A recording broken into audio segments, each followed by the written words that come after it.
Hello बच्चों, आज हम हमारी कक्षा 9वीं की पाठ्य पुस्तक क्षितिज भाग 1 में से पाठ नंबर 11 पढ़ेंगे, जो कि सवैये हैं और रसखान द्वारा रचित है। तो सबसे पहले हम पढ़ते हैं पहला सवैया। मानुष हो तो वही रसखान बसो, ब्रज गोकुल गांव के ग्वारन, जो पशु हो तो कहाँ बस मेरो, चरो नित नंद की धेनु मंझारन।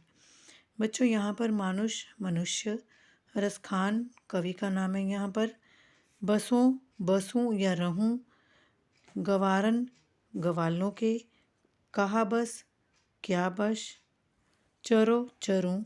नित्य का मीनिंग यहाँ पर बच्चों है कि हमेशा, धेनु गाय को बोलते हैं और मंझारन मध्य।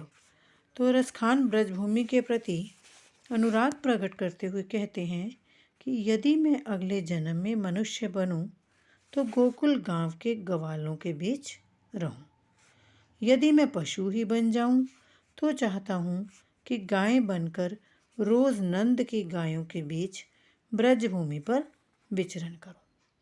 तीसरी लाइन, पाहन हो तो वही गिरी, कोजो कियो हरिछत्र पुरंद्र धारन, जो खग हो तो बसेरो करो, मिली कालिंदी कूल कदम्ब की डारा। तो बच्चों, यहाँ पर पाहन पत्थर को कहते हैं, गिरी आपने पढ़ा हुआ है पर्वत, छत्र छाता, पुरंद्र इंद्र और धारण धारण कर लेना।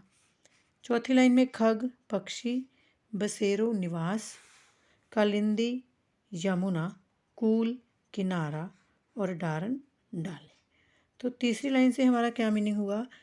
इसमें कवि कहता है कि यदि मैं पत्थर बनूं तो उसी गोवर्धन पर्वत का अंग बनूं जिसे इंद्र के कोप से बचने के लिए श्री कृष्ण ने छत्र के रूप में अपनी अंगुली पर धारण किया था। और यदि मैं पक्षी बनूं तो यमुना के तट पर कदम्ब की डाली के बीच अपना बसेरा करूं। इस प्रकार मैं ब्रजभूमि से हमेशा नाता बनाया रखना चाहता हूँ।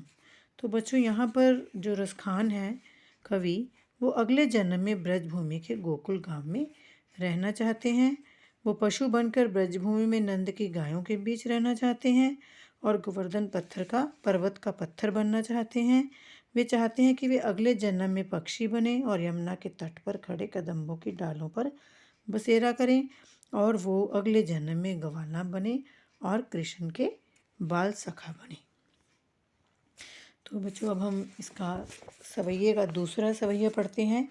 या लकुटी अरु कामरिया, पर राज तिहु पुर को तजी डारो, आठों सिद्धि नवो निधि के सुख, नंद की गाय चराए बिसारो, रसखान कबो इन आँखन सो ब्रज के बन बाग तड़ाग निहारो, कोटे के कलधोत के धाम, करील के कुंजन ऊपर वारो।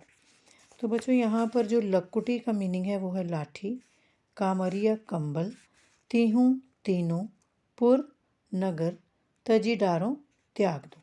तो क्या हुआ इस लाइन का मीनिंग कि रसखान कहते हैं कि मैं चाहता हूँ कि श्री कृष्ण की लाठी और कंबल के बदले तीनों लोगों को राज्यों को भी त्याग दो।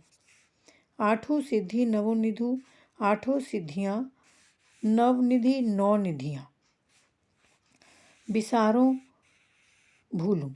तो नंद की गायों को चराने के बदले संसार की आठों सिद्धियाँ और कुबेर की 9 निधियों के सुखों को भी तज दूँ, यानी छोड़ दूँ। रसखान को वो इन आंखन से ब्रज के बनबाग तड़ाग निहारो। तो यहाँ पर निहारो देखूं, तो यहाँ पर है कि जब से मैंने अपनी आँखों से ब्रज प्रदेश के बनों, बगीचों और तालाबों को देखा है और करील के घने कुंजों को देखा है, तब से मन होता है कि कोटि के कलधोत के धाम, करील के कुंजन ऊपर वारो। कोटि के बच्चों यहाँ पर है करोड़ों, कलधोत सोना, धाम घर, कुंजन लताओं के घर, वारों नछावर करो।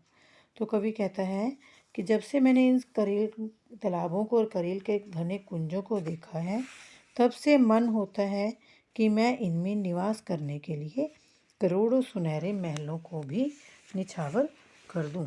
तो बच्चों यहाँ पर जो कवि है वो कृष्ण की लाठी और काली कमली पर तीनों लोगों का राज निछावर करने को तैयार है।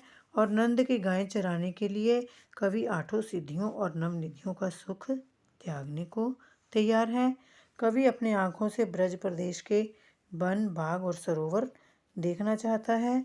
और कवि करेल के कुंजों पर करोड़े सुनहले महलों को भी निछावर करना चाहता है। Thank you.